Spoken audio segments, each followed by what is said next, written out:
Cambridge University Press and Cambridge Assessment English 2020. This recording is copyright. Test 2. This is the IELTS listening test. You will hear a number of different recordings, and you will have to answer questions on what you hear. There will be time for you to read the instructions and questions, and you will have a chance to check your work. All the recordings will be played once only. The test is in 4 parts. At the end of the test, you will be given 10 minutes to transfer your answers to the answer sheet. Now turn to part 1.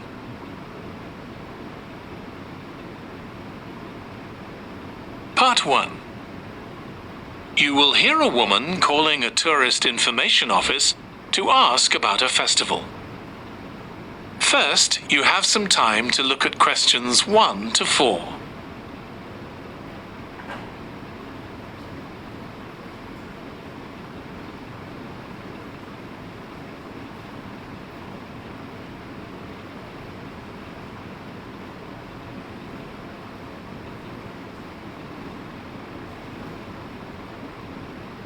Now listen carefully and answer questions 1 to 4.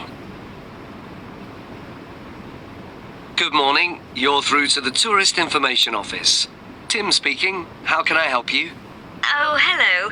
Could you give me some information about next month's festival, please? My family and I will be staying in the town that week. Of course. Well, it starts with a concert on the afternoon of the 17th. Oh, I heard about that. The orchestra and singers come from the USA, don't they? They're from Canada. They're very popular over there. They're going to perform a number of well-known pieces that will appeal to children as well as adults. That sounds good. My whole family are interested in music. The next day, the 18th, there's a performance by a ballet company called Eustatis. Sorry? The name is spelled Eustatis. They appeared in last year's festival and went down very well. Again, their program is designed for all ages. Good. I expect we'll go to that. I hope there's going to be a play during the festival. A comedy, ideally. You're in luck. On the 19th and 20th, a local amateur group are performing one written by a member of the group. It's called Jemima. That'll be on in the town hall. They've already performed it 2 or 3 times. I haven't seen it myself, but the review in the local paper was very good. And is it suitable for children? Yes. In fact, it's aimed more at children than at adults. So both performances are in the afternoon. And what about dance? Will there be any performances? Yes, also on the 20th, but in the evening. A professional company is putting on a show of modern pieces with electronic music by young composers. Uh-huh. The show is about how people communicate, or fail to communicate with each other, so it's got the rather strange name, Chat. I suppose that's because that's something we do both face-to-face and online. That's right. Before you hear the rest of the conversation, you have some time to look at questions 5 to 10.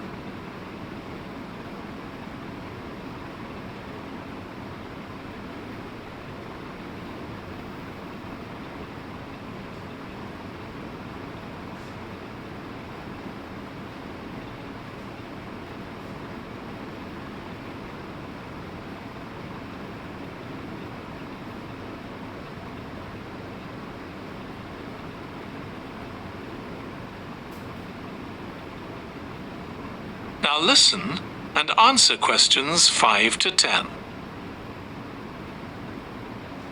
Now, there are also some workshops and other activities. They'll all take place at least once every day, so everyone who wants to take part will have a chance. Good. We're particularly interested in cookery. You don't happen to have a cookery workshop, do you? We certainly do. It's going to focus on how to make food part of a healthy lifestyle. And it'll show that even sweet things like cakes can contain much less sugar than they usually do.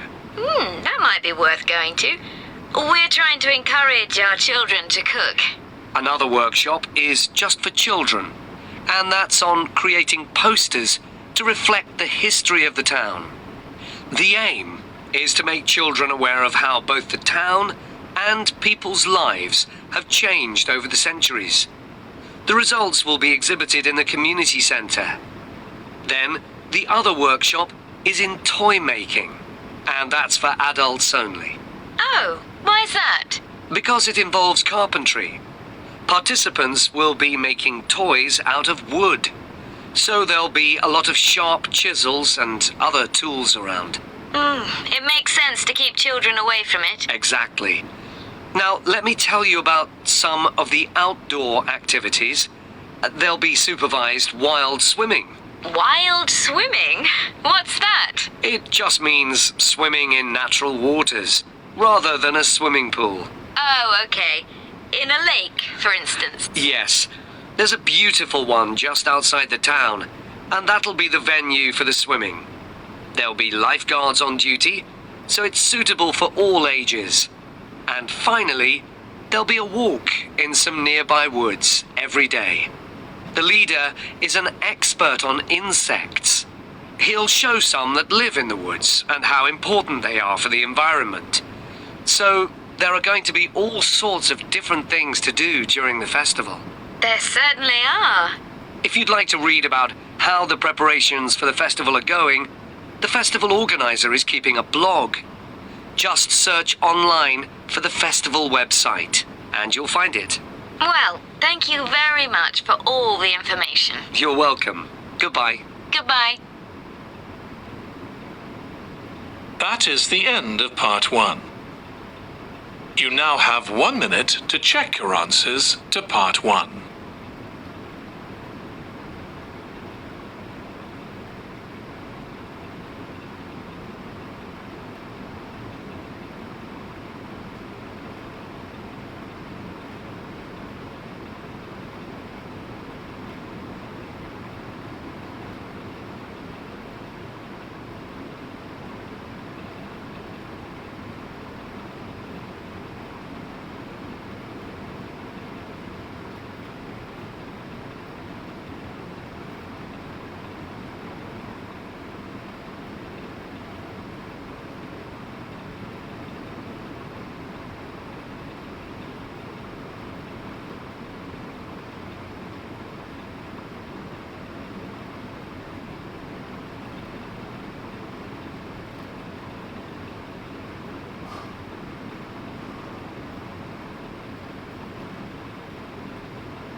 Part 2. You will hear part of a talk to a gardening club about a local park. First, you have some time to look at questions 11 to 14.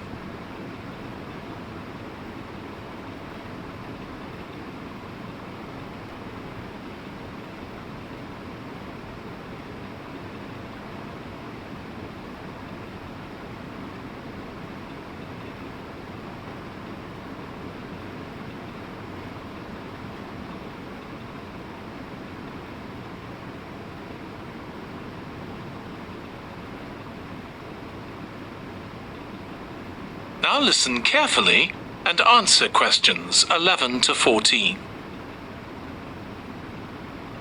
I'm very pleased to welcome this evening's guest speaker, Mark Logan, who's going to tell us about the recent transformation of Minster Park. Over to you, Mark. Thank you. I'm sure you're all familiar with Minster Park. It's been a feature of the city for well over a century, and has been the responsibility of the City Council for most of that time. What perhaps isn't so well known is the origin of the park. Unlike many public parks that started in private ownership, as the garden of a large house, for instance, Minster was some wasteland, which people living nearby started planting with flowers in 1892. It was unclear who actually owned the land, and this wasn't settled until 20 years later when the council took possession of it. You may have noticed the statue near one of the entrances.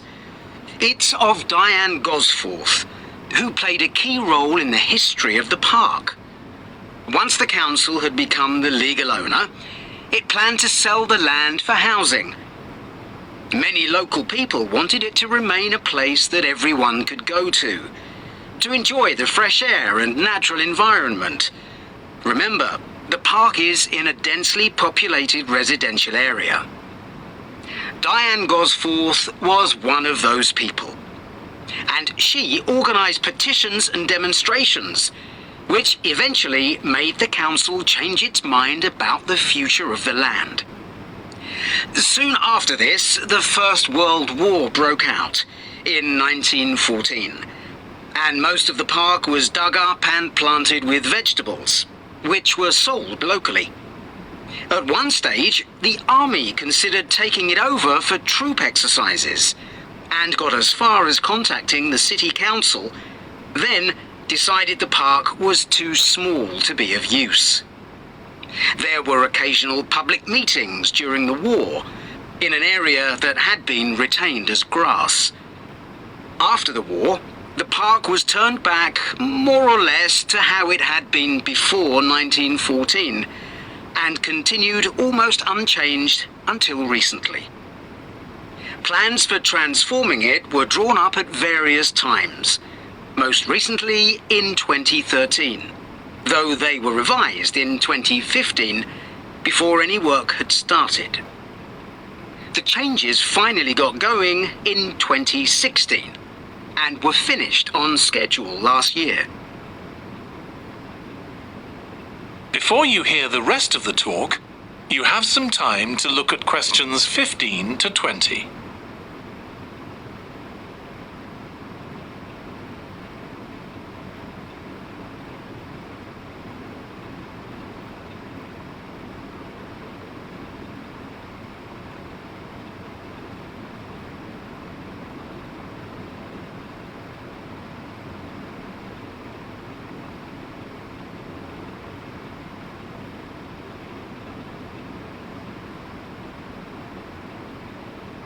Now listen and answer questions 15 to 20.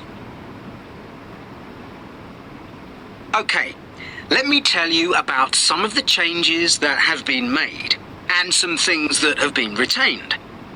If you look at this map, you'll see the familiar outline of the park, with the river forming the northern boundary, and a gate in each of the other three walls. The statue of Diane Gosforth has been moved.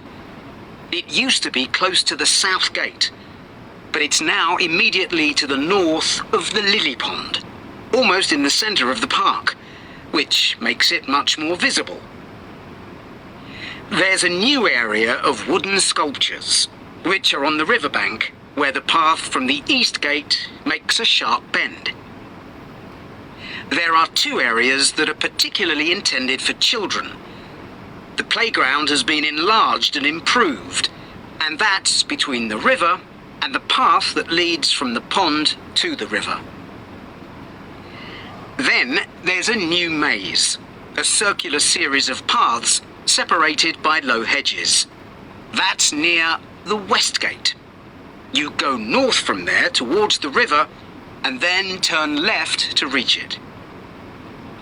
There have been tennis courts in the park for many years, and they've been doubled, from 4 to 8.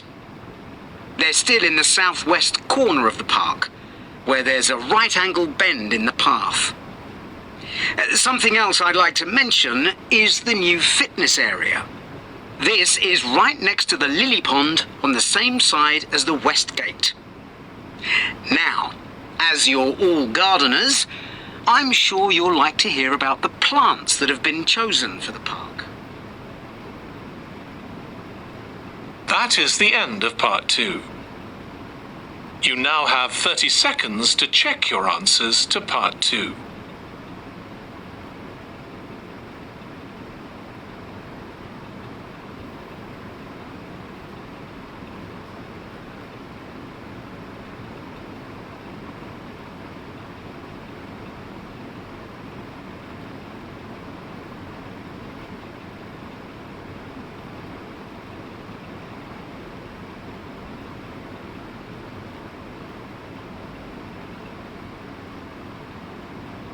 Part 3. You will hear two students of English called Kathy and Graham planning a display on 19th century British life and literature for a university event. First, you have some time to look at questions 21 to 24.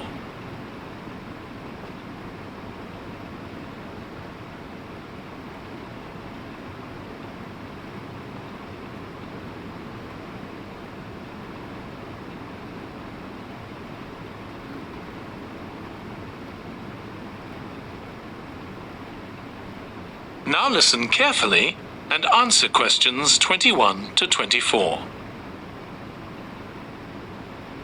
Okay, Graham, so let's check we both know what we're supposed to be doing.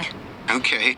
So, for the university's open day, we have to plan a display on British life and literature in the mid-19th century. That's right. But we'll have some people to help us find the materials and set it up, remember? For the moment, we just need to plan it. Good. So, have you gathered who's expected to come and see the display?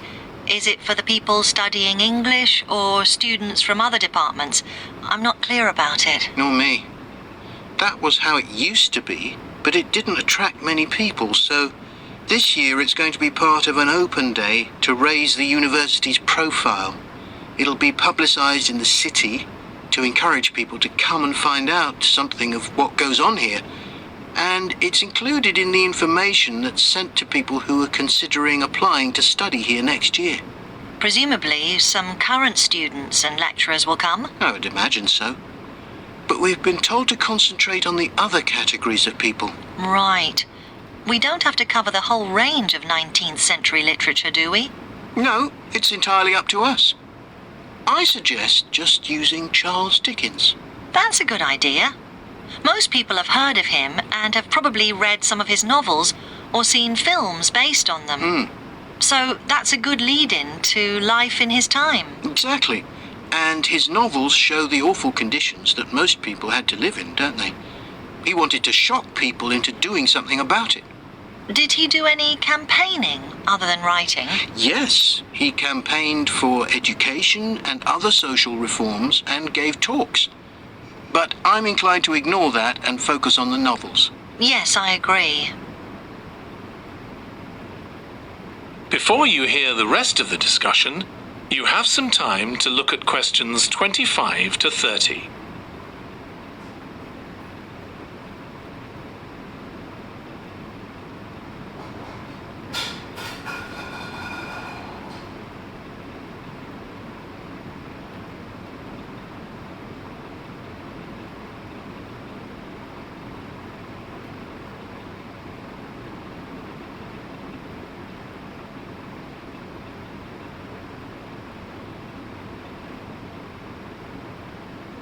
Now listen and answer questions 25 to 30.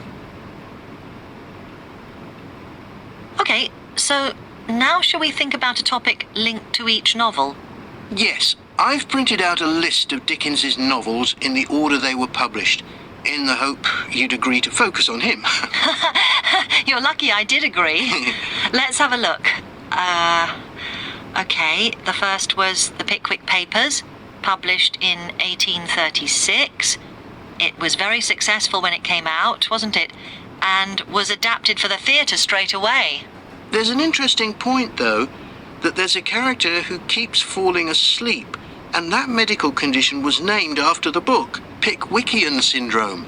Oh, so why don't we use that as the topic and include some quotations from the novel? Right. Next is Oliver Twist. There's a lot in the novel about poverty, but maybe something less obvious. Well, Oliver is taught how to steal, isn't he? We could use that to illustrate the fact that very few children went to school, particularly not poor children, so they learnt in other ways. Good idea. What's next? Maybe Nicholas Nickleby? Actually, he taught in a really cruel school, didn't he? That's right. But there's also the company of touring actors that Nicholas joins. We could do something on theatres and other amusements of the time. We don't want only the bad things, do we? Okay. What about Martin Chuzzlewit? He goes to the USA, doesn't he? Yes. And Dickens himself had been there a year before and drew on his experience there in the novel. I wonder, though. The main theme is selfishness. So we could do something on social justice? No, too general. Let's keep to your idea. I think it would work well. He wrote Bleak House next. That's my favourite of his novels. Yes, mine too. Oh, His satire of the legal system is pretty powerful. that's true. But think about Esther, the heroine. As a child, she lives with someone she doesn't know is her aunt, who treats her very badly. Then she's very happy living with her guardian, and he puts her in charge of the household. And at the end, she gets married, and her guardian gives her and her husband a house, where, of course, they're very happy. Yes, I like that. What shall we take next? Little Dorrit? Old Mr. Dorrit has been in a debtor's prison for years. So was Dickens's father, wasn't he? That's right. What about focusing on the part when Mr. Dorrit inherits a fortune and he starts pretending he's always been rich? Good idea. Okay. So next we need to think about what materials we want to illustrate each issue. That's going to be quite hard. That is the end of part 3. You now have 30 seconds to check your answers to part 3.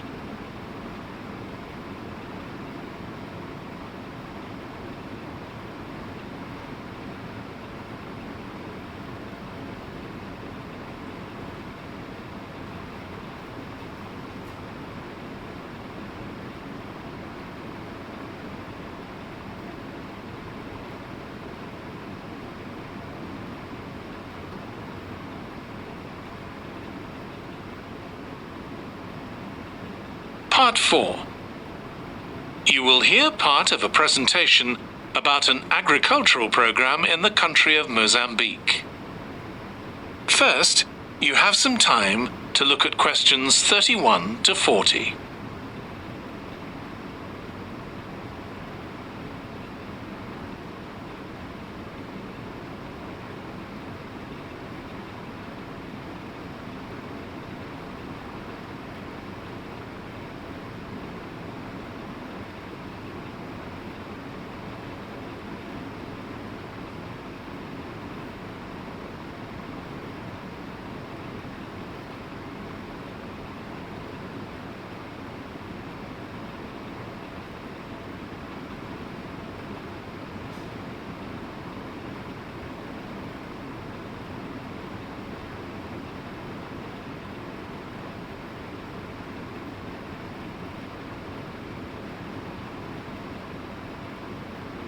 Now listen carefully and answer questions 31 to 40. I'm going to report on a case study of a program which has been set up to help rural populations in Mozambique, a largely agricultural country in Southeast Africa. The program worked with 3 communities in Chikwalakwala district near the Limpopo River. This is a dry and arid region with unpredictable rainfall. Because of this, people in the area were unable to support themselves through agriculture, and instead they used the forest as a means of providing themselves with an income, mainly by selling charcoal. However, this was not a sustainable way of living in the long term, as they were rapidly using up this resource. To support agriculture in this dry region, the program focused primarily on making use of existing water resources from the Limpopo River by setting up systems of irrigation, which would provide a dependable water supply for crops and animals. The program worked closely with the district government in order to find the best way of implementing this. The region already had one farmers' association, and it was decided to set up 2 more of these. These associations planned and carried out activities including water management, livestock breeding and agriculture. And it was notable that in general, women formed the majority of the workforce. It was decided that in order to keep the crops safe from animals, both wild and domestic, special areas should be fenced off where the crops could be grown. The community was responsible for creating these fences, but the program provided the necessary wire for making them. Once the area had been fenced off, it could be cultivated. The land was dug so that vegetables and cereals appropriate to the climate could be grown, and the program provided the necessary seeds for this. The program also provided pumps so that water could be brought from the river in pipes to the fields. However, the labour was all provided by local people, and they also provided and put up the posts that supported the fences around the fields.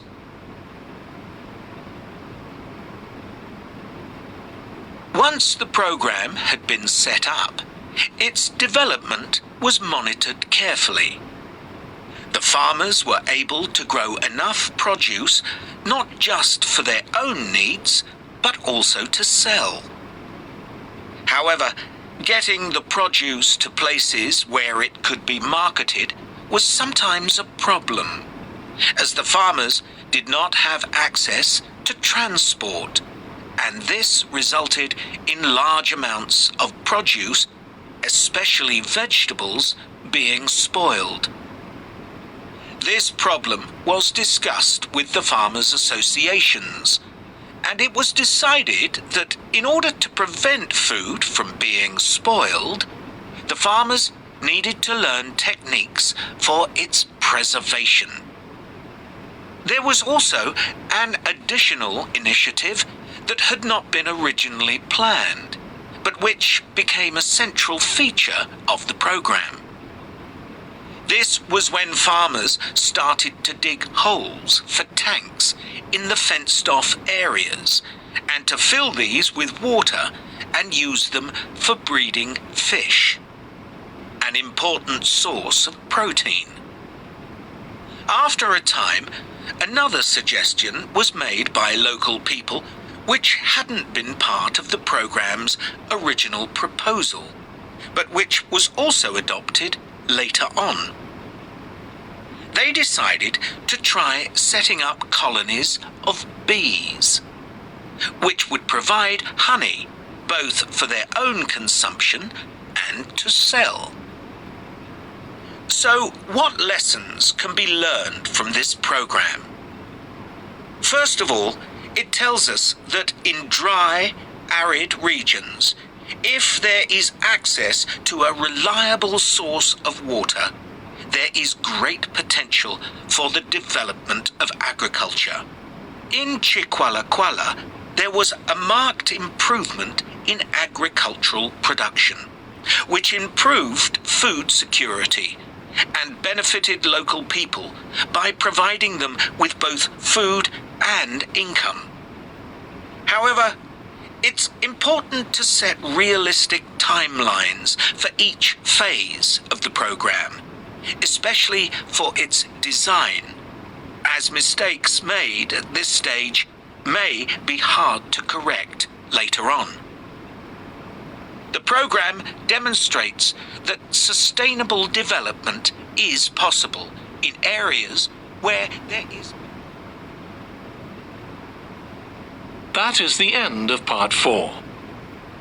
You now have 1 minute to check your answers to part 4.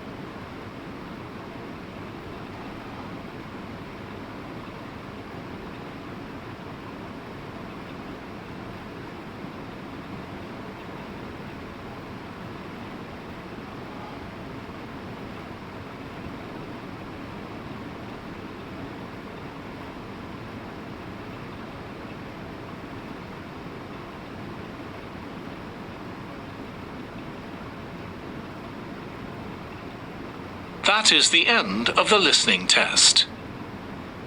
In the IELTS test, you would now have 10 minutes to transfer your answers to the answer sheet.